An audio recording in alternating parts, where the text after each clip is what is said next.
George Jarvis is an 18-year-old British Muay Thai fighter making his line fight debut today in America. This video is part 1 of a 3-part series on the Muay Thai prodigy, fighting out of Crawley Martial Arts in England and coached by his father George Jarvis, as well as full-time Muay Thai world champion Paulo Da Silva. We dig into the George Jarvis story so far. Support K1 via Patreon for £1 a month to produce more mini documentaries about combat sport athletes, and subscribe on YouTube. Well, obviously being around the gym as a youngster, normally after school, kind of going to the gym, whether it's to train or watch people, like fighters training. I was always quite happy just to sit on the ring and watch people train, not even just train myself. I just love being around it. Obviously watching Paulo back in the day, he was like a bit of an inspiration. Kind of watching him train and like looking up to him, thinking, oh, that could be me in the future. Probably when I was about 6, 7 years old, in the old gym, a lot of filmmakers come over film Paulo for an upcoming fight. And I kind of remember watching him get filmed, thinking, oh, that would be wicked one day to do that. He's actually got the video on YouTube, so it's quite a cool little video, and that kind of, when I realised, oh, I want to be able to do something like that, and obviously looking up to him training and fighting, and kind of started hitting, real life, and I was like, oh, that's definitely what I want to do. Obviously, this is when I was 6, 7 years old, so a lot of kids at 6, 7 years old have a big dream kind of thing, like thinking that could that be me, and then obviously now it's kind of coming into reality, and looking to do Paulo Da Silva's, follow his footsteps really. Would it be fair to assume that Paulo's probably been like a big brother as well? Yeah, in some ways I'd say he's been like a big brother to me, but also sometimes like a father figure as well. Obviously John's the real dad, but obviously when John wasn't there, it was kind of, he was the other person to look at for advice. Sometimes it's one thing getting advice from your dad and one thing getting advice from someone who's like your dad. So even like, in training wise, sometimes when your dad says something, it's a bit like, oh mate, do you know what I mean? It's like, that's enough. When someone else says it in the same thing, it's a bit more, you can kind of take it on board. So I think it helps having someone, who's there as a father figure, just to support you, not even to be there when things are good or bad, just to be there, to talk to or look up to, and just hang out with really. I remember going around his house on a Saturday after the gym, just to hang out, watch some of his fights. They're probably one of the best memories as a kid. Yeah, definitely. I remember we had this joke when I used to fight. I remember because obviously I used to be always around the gym and always trying to copy the things I was doing. I even had the T-shirt made once, mini me on it. I had the thing and he had the similar T-shirt, and it's absolutely tiny and that. And he used to come to the fights, be in my corner. He was like a corner man, even at 7 or 8 years old. And it's quite funny because that picture popped up on my Facebook the other day, and then it was a recent picture of me standing next to him, and it was the opposite thing. Obviously he was small and now he's absolutely beast compared to me, but yeah, no, it's great, mate. Obviously growing up everyone wants to be a footballer, obviously that wasn't for me. I did play a bit of football when I was younger, wasn't too good at it, always on the bench, and obviously it gets to that point in life where you only got kind of one time or enough time to do one thing, and you haven't got time to play football and all the other sports. So obviously boxing was the one I chose, and obviously having dad who owns the gym, it was easy to go into that sport and continue on the journey really.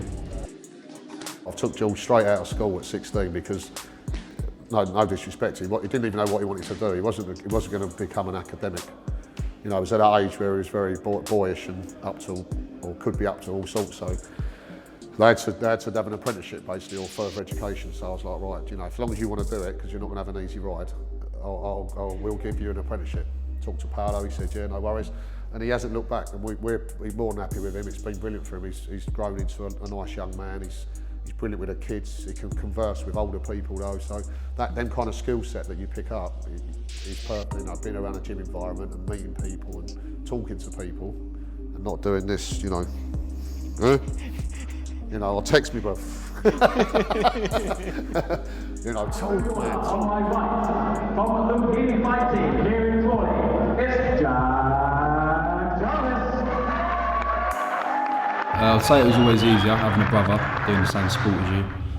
It also supported you. When days got tough, it kind of was, let's just go to the gym with Jack.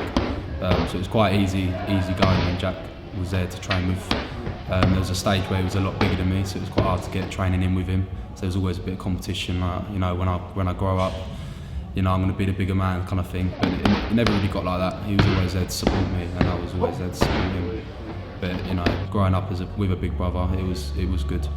What was the age gap? Good. Age gap is what, 2.5 years. 2.5 years. So it's enough to get along, and obviously enough to have your disagreements. But we've always got along well.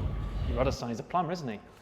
He's actually learning, he's doing electrics, yeah. So he's 2 years in, yeah. I mean, he's desperate to fight. He's very good, he wants to fight again, especially now seeing, you know, his younger grasshopper fighting all the time. So to be fair, work's got to come first. He's got a serious job, he's got to finish that apprenticeship.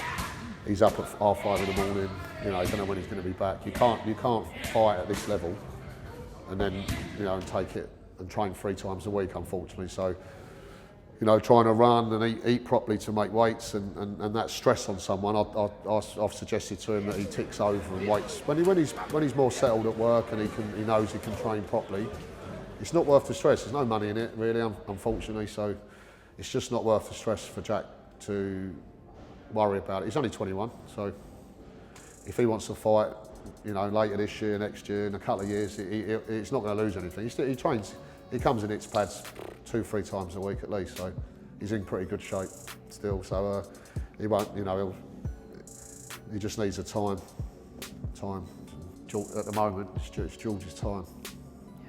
I was more kind of like out with the mates, and he would quite happily sit at home, do his own thing. But I was quite more of a social person. I think I was more wanted to go out and do something, whereas he could easily just sit at home. So obviously getting in trouble a little bit as well, but obviously boxing always kind of brought me back to my feet. Obviously becoming a teenager, it's quite hard to stick with something you've been doing for so long. But obviously when I got to 13, I've already been doing the sport for what, 6-7 years. So it's quite a long period of time doing the same stuff. So I did kind of take a break from about 13 to 15. And sometimes, like any other fighter could tell you, that break does wonders for you. So at the end of that kind of break, when I started hitting 15 again, I just fell in love with the sport. Like I felt like I started the sport over again. So when I come back about 15 years old, I felt like it was, you know, like a new thing. Kind of looked at the sport in a different way, and then just took it from there. Then since then, I ain't really ever looked back. We've been quite lucky, really, because we've always had good fighters in the gym. So obviously, having good fighters in the gym makes you want to be better than you think you could ever be. If you're in a gym where you're the best person in the gym, it's quite hard to stay motivated and push to reach the top. But obviously when you've got people like Ben Hodge, you know, UK #1 for how long, 5 to 10 years plus.